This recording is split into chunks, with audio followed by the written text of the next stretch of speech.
Hey guys, this is Timmy from Linkbuilding HQ, and today we're going to be talking about EAT. I feel as if 2020 is going to be a huge year for SEO. As you know, Google search trends shift all the time, but this is huge. This is a paradigm shift. This year, Google's saying we don't care about all the technical optimizations you make.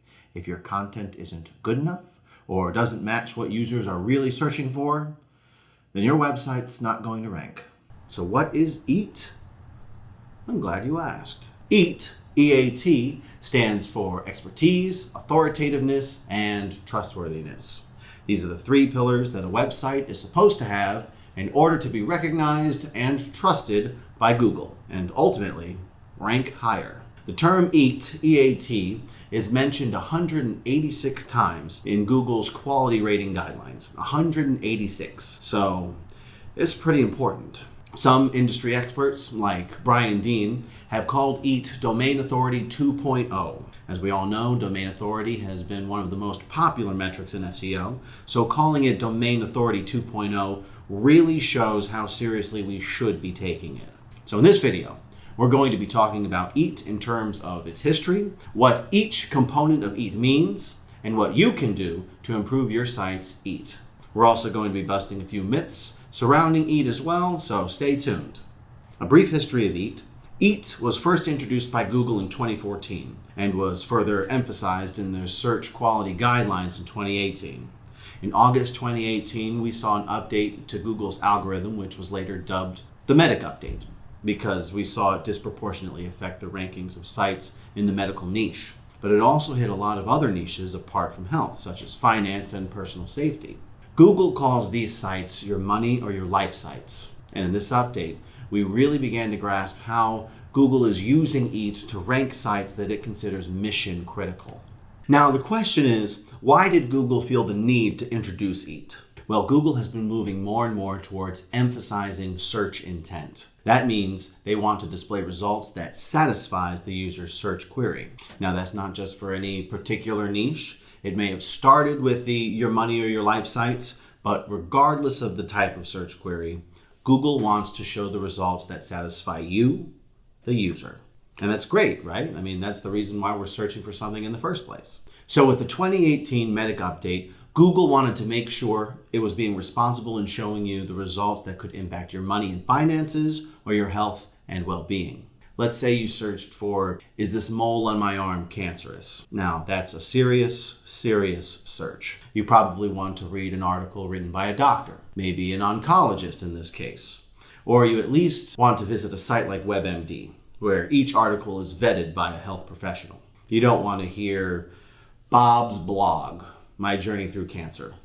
That's not your search intent. In this case, Google wants to show you sites that have a high level of expertise, authoritativeness, and trustworthiness. EAT. However, I just want to point out that if your search query was, what's it going to be like after my chemotherapy? Then maybe a personal blog of someone who's talking about their journey with chemo may be a better page for you. So in that case, Google would rank that page higher. And that's the difference. So in short, EAT was introduced to do three things. 1, reduce spam or irrelevant searches from appearing in your results. 2, to satisfy your search intent. And 3, which is directly related to points 1 and 2, protect Google's reputation and limit their liability. If Google's showing you relevant, quality results, you're going to use it again. Myths and misconceptions. Before I explain EAT, I want to clear away some misconceptions. I don't want you to be confused. So 1, EAT is not an algorithm on its own. Google has a collection of millions of small algorithms which work in tandem to rank search results for each and every search query. 2, there is no EAT score. Google has verified that. That's a huge misconception that we're seeing out there today. EAT isn't scored. It's a reflection of the aggregated signals that Google captures when it crawls a page. 3, expertise, authoritativeness, and trustworthiness are not direct ranking factors. EAT is the indirect result of Google's algorithms looking for on-site and off-site signals that correlate with EAT.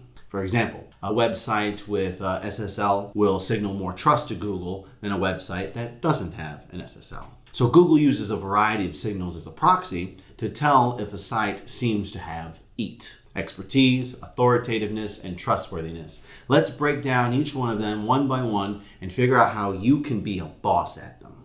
Expertise means that you possess expert skills or knowledge in a particular field. And genuine expertise is hard to fake, especially when you're a certified professional or you're regularly cited by other websites as an expert. How can you signal to Google that you're an expert? The first thing you need to do is you need to have an author bio or byline for the writer of every article on your site. If you have an author's page, that's even better. For example, if you're in the medical niche, your content would be rated highly for EAT if the author or the reviewer of the article is actually a certified medical professional or doctor. WebMD and really every other top-ranking health site has content that's either written by a doctor or is vetted by one. Next is authority. As I've already mentioned, there is no EAT score. Google relies on other tangible signals to predict whether or not you're an authority, and usually it predicts very accurately. Authority is valued higher over expertise. A lot of people can be experts in a particular field, but there are a few of them who are trusted more than others. How does Google measure authority? Backlinks are one of the main signals. If other sites are linking to you as the source for their information, you're more authoritative than them because they're citing you. So backlinks serve as a vote for you being an authoritative source of information. If you're thinking to yourself, I just have a small website, how can I build authority? There are a few things that you can start off with.